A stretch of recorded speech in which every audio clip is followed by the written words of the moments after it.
O assunto de aula de hoje é movimento de dois corpos interagindo entre si.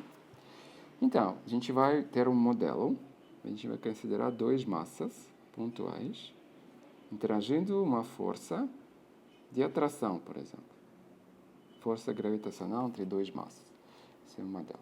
Para simplificar a nossa consideração, a gente vai passar a referencial associado com centro de massa. Então, centro de massa de dois corpos se encontra na linha juntando esses corpos. Por quê? Porque nesse referencial, nós temos massa 1 na posição 1, mais massa 2 na posição 2, deve ser ao zero, porque esse referencial, onde o centro de massa encontra no centro do referencial. Certo? E essa soma igual à massa total na oposição do centro de massa, naquele referencial, que é zero. Posição é zero. Então, nós temos nesse referencial esses vetores de raios R1 e R2. Exatamente nos sentidos contrários ao longo de uma linha. E as forças de interação, nesse caso, a força vai ser da atração, claramente, satisfaz a terceira lei de Newton, no sentido contrário, força, o módulo igual. E o módulo dessa força depende da distância entre os corpos. Então, para introduzir essa distância, eu vou considerar um vetor que é R1 menos R2. Certo? Exatamente esse vetor que começa no corpo 2 e vai até corpo 1. E o módulo desse vetor é R. E nossa força de interação depende desse vetor R. Nós temos. Agora, dessas duas equações, usando uma álgebra simples, eu posso achar como é que R1 e R2 dependem do R. Então, nós temos duas equações, certo? E duas variáveis indeterminadas, R1 e R2. Supostamente R é dado. Então, usando o simples álgebra, a gente pode achar que R1 é igual a μ sobre M1, eu vou dizer que é μ, no R. E R2 vai ser igual a menos μ, no M2 no R. Isso nós vamos achar. E o μ se chama massa reduzida, ou massa efetiva.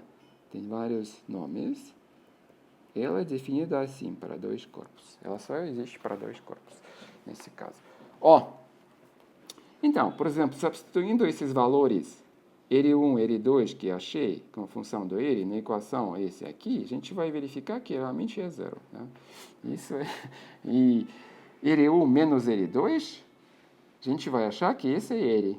Certo? Outro jeito de verificar essas equações.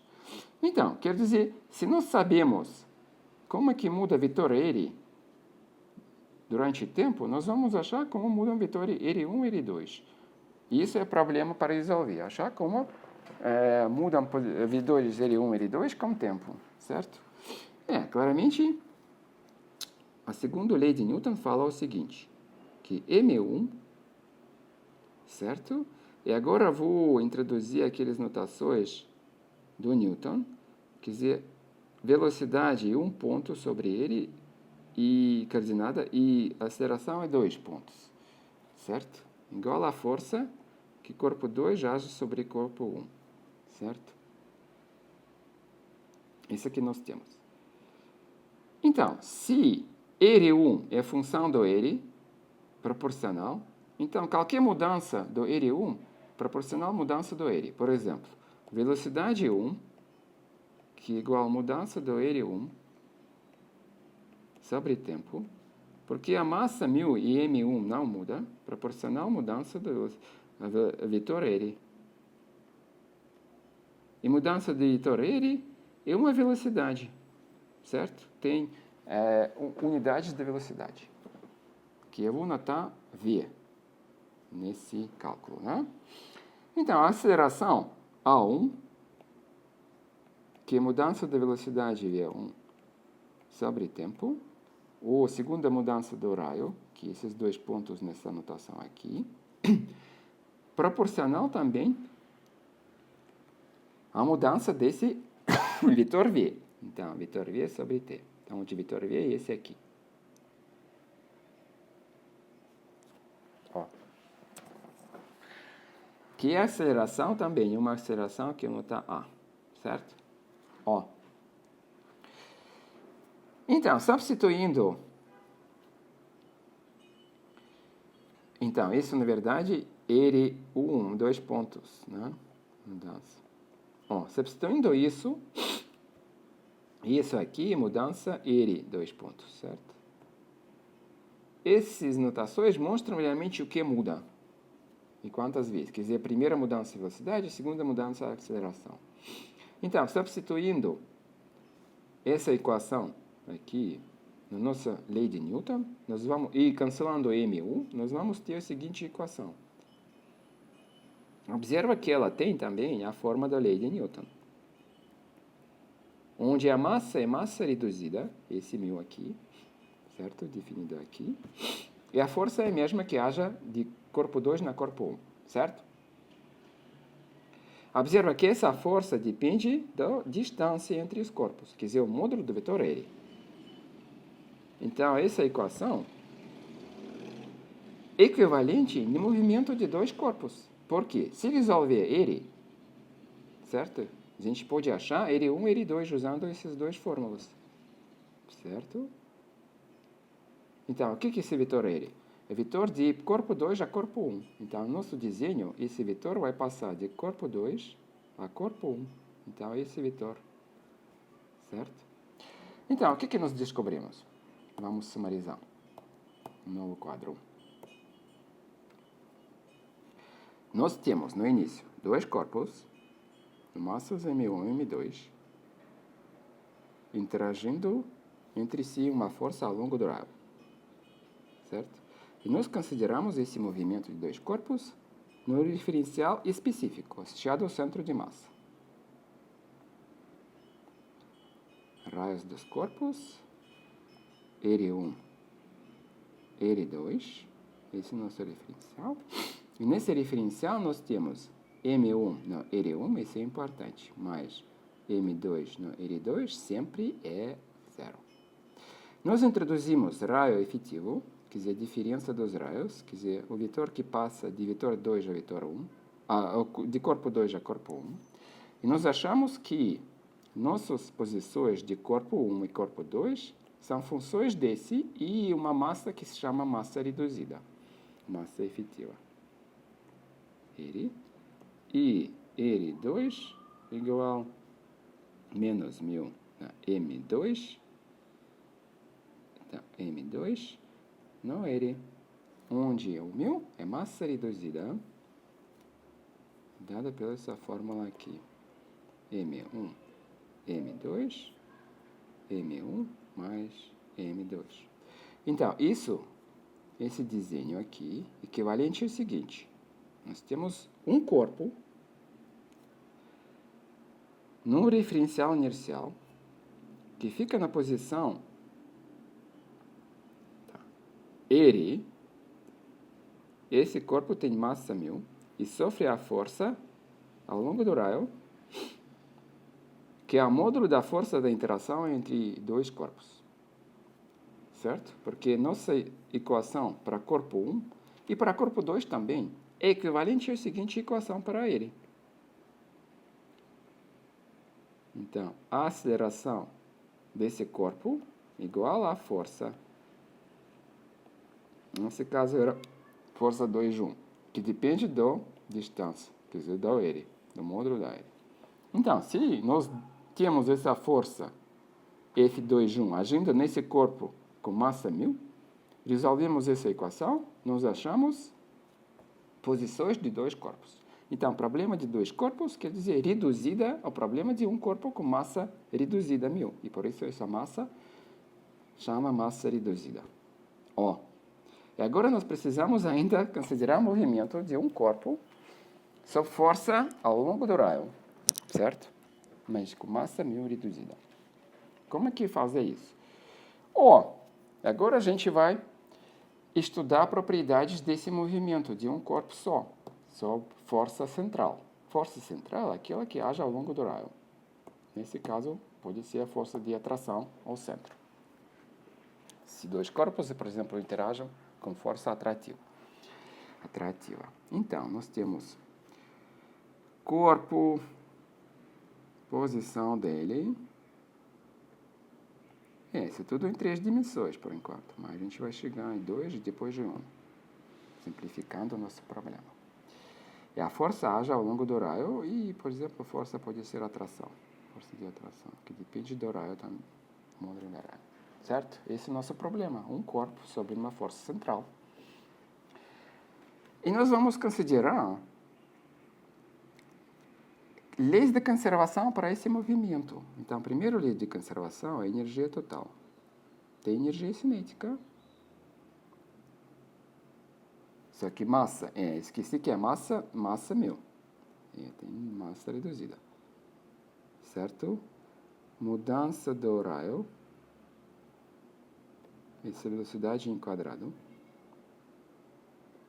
Ou talvez eu busque velocidade mesmo. Não vou usar mais as notações, porque não vou resolver nenhuma lei de movimento. Então, velocidade desse corpo instantâneo sobre 2. Mais energia potencial devido à interação entre dois corpos. E agora esses dois corpos que interagem sobre força potencial.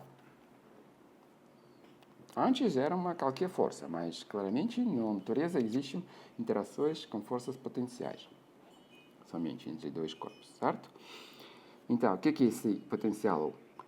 Nós temos a força da interação como a menos derivada desse U sobre ele.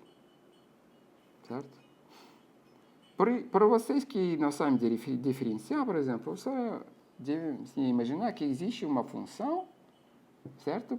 Energia potencial, e essa energia total ela se conserva. Isso que nós precisamos dessa equação.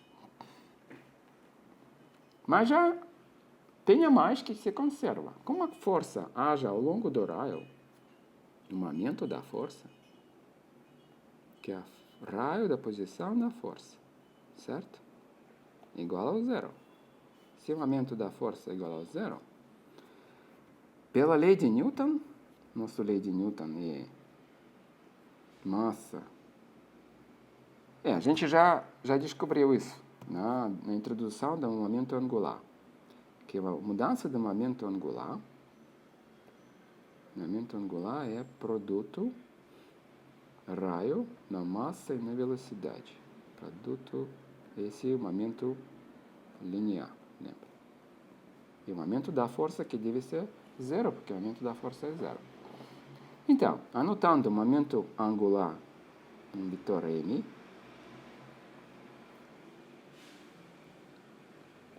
raio na massa e na velocidade, nós vemos que esse m é constante também. Então, tem 2 leis de conservação. Conservação da energia, quando a força que age nesse corpo é potencial, e conservação de momento angular, porque a força é central. O que conservação de momento angular fala? Então, agora a gente precisa velocidade. Vamos pensar na velocidade arbitrária inicial, certo? Por exemplo, esse aqui, vetor de velocidade, nosso desenho. Claramente, 2 vetores, R e V, pertencem a um plano. Isso é óbvio, né? Então, o plano do quadro é o plano onde tem esses vetores, R e V, certo? Como produto vetorial de 2 vetores,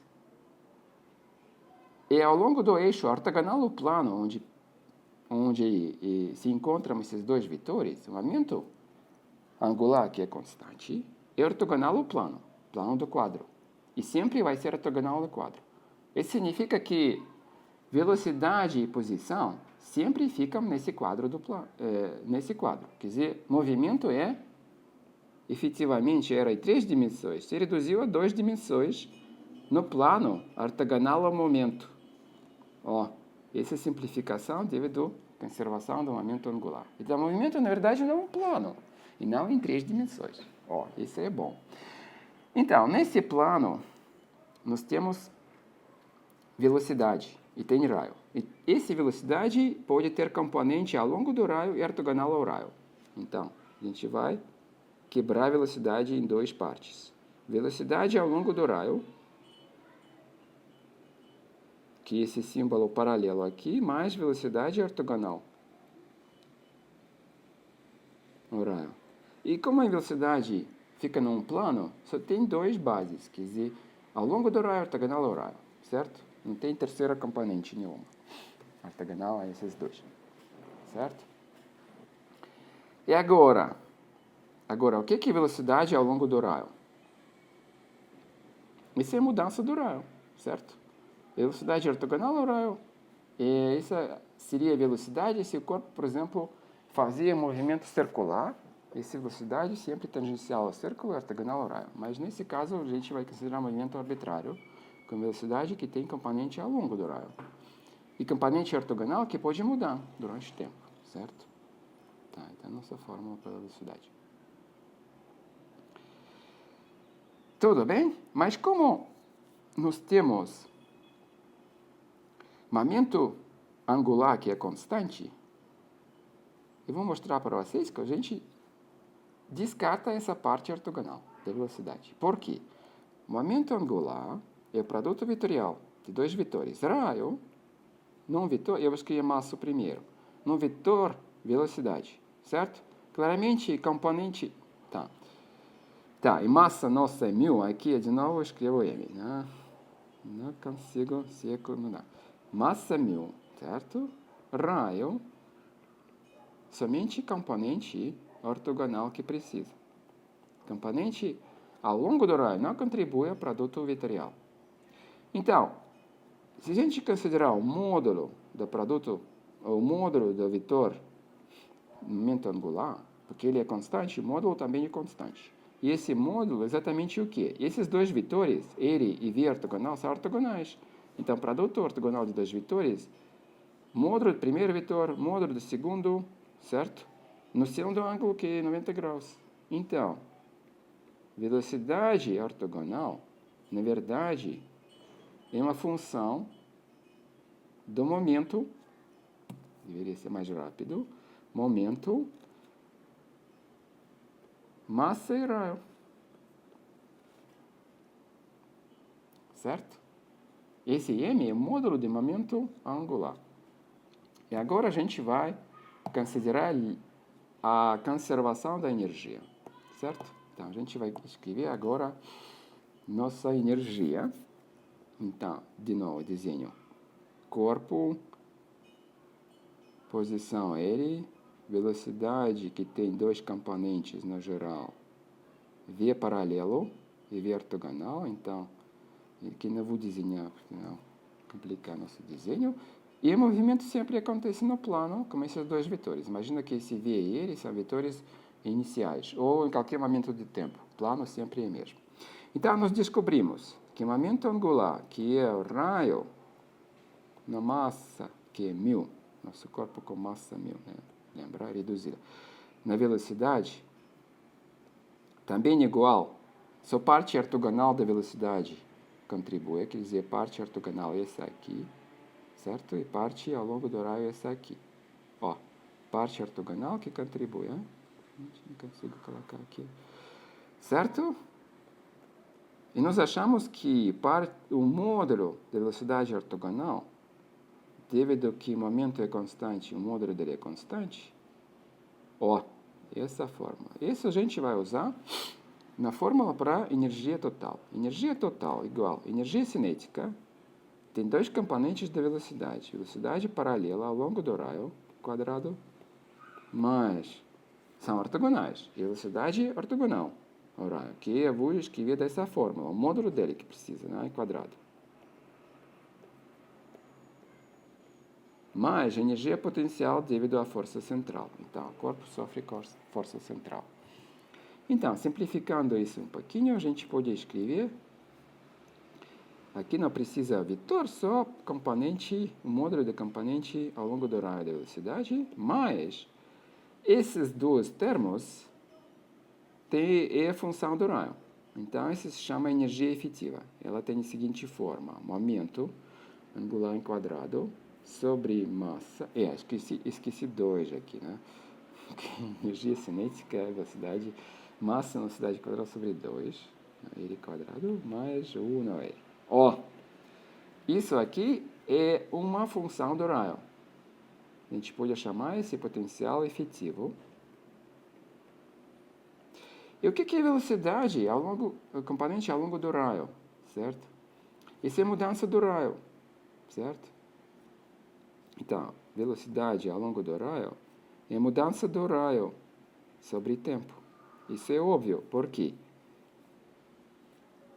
Imagina que é esse componente de velocidade ao longo do raio. Então, no tempo pequeno ΔT, o ponto vai passar, quer dizer, desse raio para raio menor, proporcional a essa velocidade e tempo, certo? Então, mudança do raio. Então, a gente pode agora usar anotações do Newton para escrever energia cinética, energia total do nosso movimento. É massa reduzida, mudança do raio em quadrado sobre 2, mais um potencial efetivo que depende desse raio.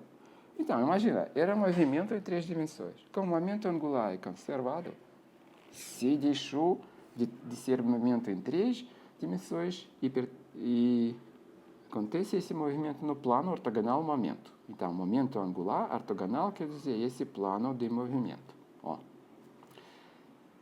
E, de conservação do momento angular, a gente achou um módulo de velocidade ortogonal ao raio. Substituindo isso na energia total, nós achamos que a energia total tem essa forma muito simples. E, introduzindo o potencial efetivo, nós temos isso aqui. Essa energia é energia de movimento em uma dimensão espacial. R, ao longo do raio. Porque a energia potencial depende do raio. E aqui tem energia cinética. Quer dizer, esse termo tem forma de energia cinética ao longo do raio. Movimento ao longo do raio. Então, e agora a gente reduziu o movimento de um corpo sob força central, certo? Ao movimento efetivo unidimensional ao longo do raio. Então, vamos plotar nossa energia total e massa. A gente começou de 2 corpos. A gente reduziu o movimento de 2 corpos a um movimento unidimensional de um corpo ao longo de um eixo, que tem massa μ, massa reduzida, certo? Se move ao longo do eixo R, certo? E tem uma energia potencial efetiva, que eu vou escrever aqui. Essa energia potencial efetiva é o que? Momento angular que é conservado sobre 2 massas reduzidas raio quadrado, mais a energia da interação entre 2 corpos. Ó, que nós temos. Se plotar essa energia, o que vai acontecer? É o seguinte, agora a gente, por exemplo, vai considerar a energia potencial devido à força de gravidade de 2 massas M1 e M2. Então, essa energia tem menos em frente, devido que a energia potencial é porque a força de atração entre 2 massas, a energia potencial é 0 quando as massas são na distância infinita. Essa é a nossa energia potencial, onde ela é 0. Então, é por isso que é negativa quando massas na distância infinita. Quer dizer, a potencial diminui, aumentando a energia cinética de 2 corpos. Ó, certo? Agora vamos plotar esse gráfico da energia efetiva. Esse depende do momento angular. Vamos pensar que o momento angular é dado. O que acontece quando o raio vai para o 0? O termo que domina quando ele é muito pequeno é o primeiro, quer dizer, devido ao momento angular. Então, primeira mudança é devido ao momento angular. Então, vou escrever aqui efetivamente o que acontece. A energia efetiva, potencial cai com 1 sobre R quadrado. Quando R aumenta e vai para infinito, outro limite. Quando R é muito grande, o que domina, onde tem potência do R menor no denominador, quer dizer, energia da interação potencial, certo? Energia devido à gravidade. Mas ela é negativa, então, ela aproxima zero de baixo. Então, deve ser um tipo de transição, certo? De um decaimento a outro, que é menos 1 sobre R. Essa é a nossa energia efetiva. Observa que aparece um poço. Que se a energia total é menor ou igual a zero no limite, menor do zero, né? Ó, se a energia total de dois corpos interagindo com força gravitacional é menor do que zero, nós estamos aqui. E nós estamos nesse movimento equivalente da massa efetiva, unidimensional, né? Tem dois raios que é um raio mínimo, né? E raio máximo, permitidos para esse movimento. Quer dizer, distância mínima entre dois corpos e distância máxima. E o movimento acontece entre dois raios. Porque esse movimento é equivalente ao movimento de um corpo ao longo do raio, né? Com massa reduzida. Certo? Então, isso também vale para uma massa, uma força central, que é a força potencial, como esse potencial UR, certo? Também, porque esses problemas de dois corpos e um corpo sobre força central e massa reduzida são equivalentes.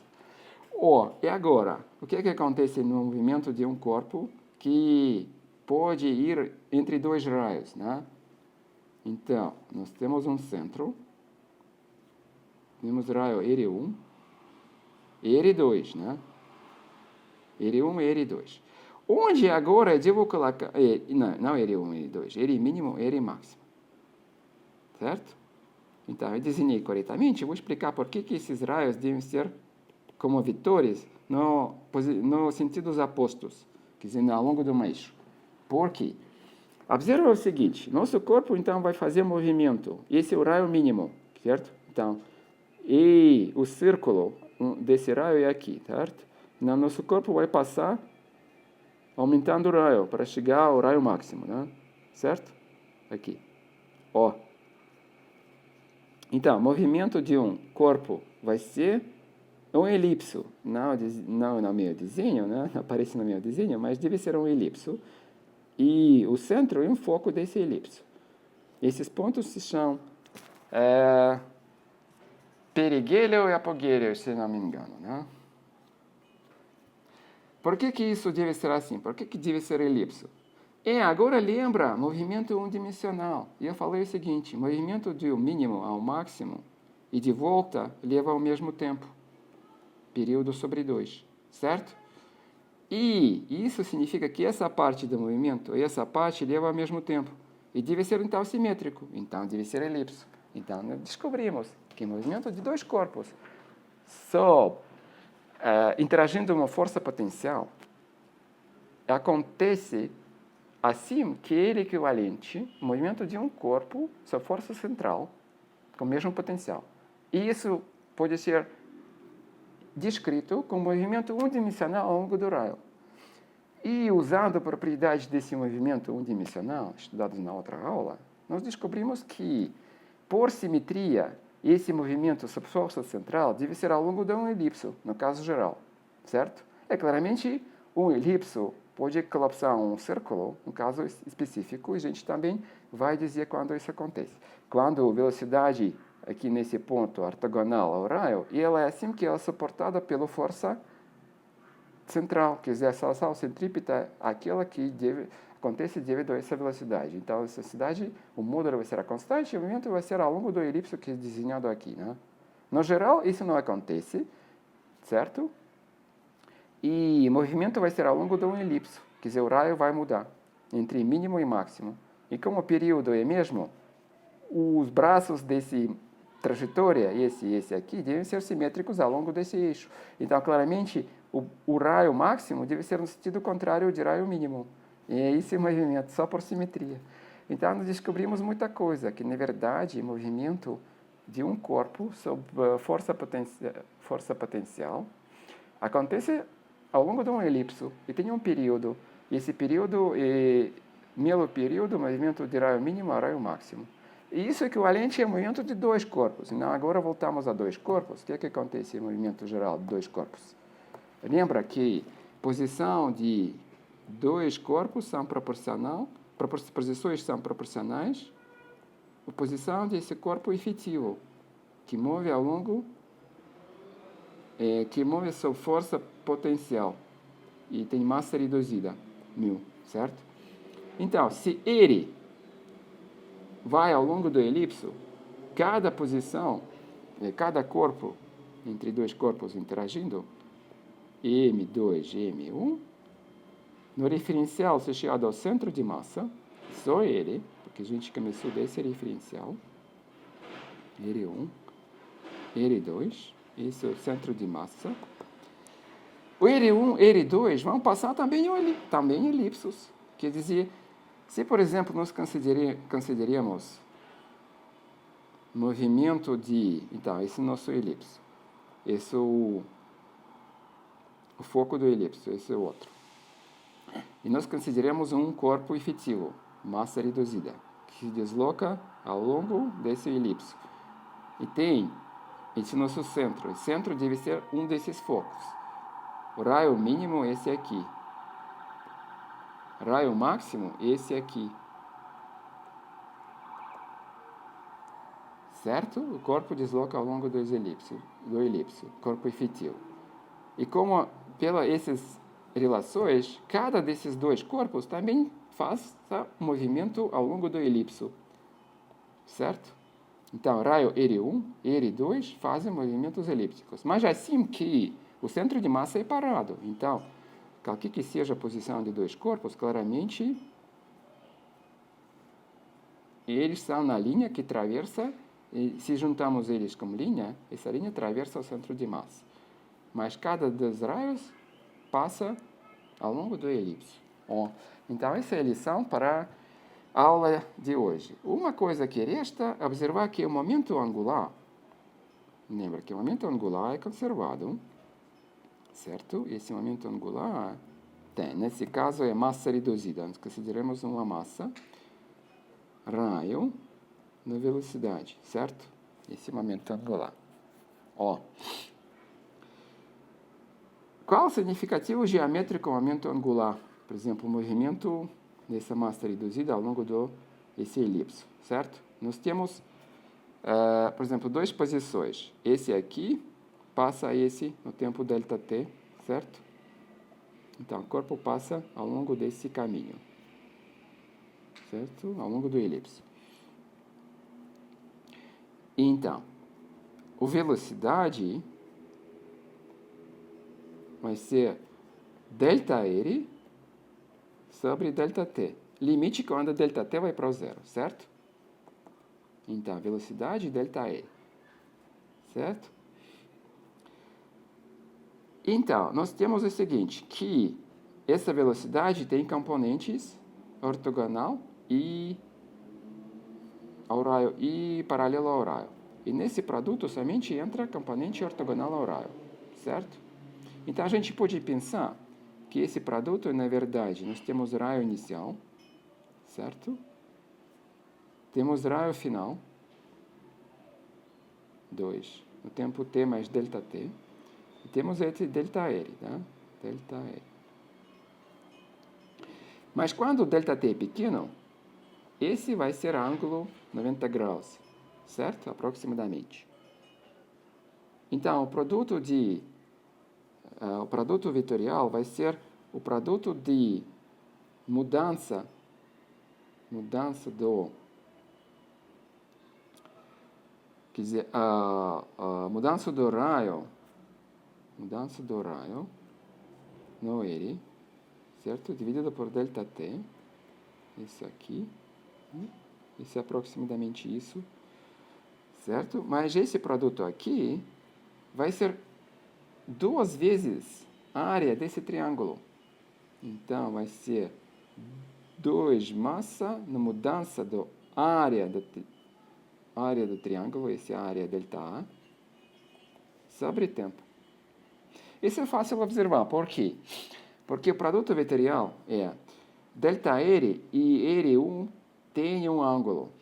O seno desse ângulo vai entrar no produto vetorial. Então, o módulo do produto vetorial é o módulo do L, E1, módulo ΔL, no seno do ângulo. Mas ΔL no seno do ângulo exatamente é essa aqui, certo? Quer dizer, a perpendicular que passa ao ponto da R1 nesse triângulo, certo? E a área do triângulo é esse perpendicular na base, R1, certo? Sobre 2. Então, nós temos mudança da área sobre tempo. Então, e o vetor, claramente esse é vetor, nós consideramos somente módulo, né? Então, módulo disso é a área, mudança da área. Então, o momento angular é constante. Então, nos intervalos de tempo iguais, certo? A área, a variedura da área é a mesma. Quer dizer, a área passada nos momentos de tempo iguais é a mesma, independente de onde fica nosso corpo nesse elipse, certo? Então, conservação de momento angular, na verdade, é uma das leis do Kepler, que áreas atravessadas por raio no movimento de uma massa efetiva μ, né, nesse caso, sua força central, são proporcionais aos tempos passados, certo? Então, a lei do Kepler. É isso para hoje.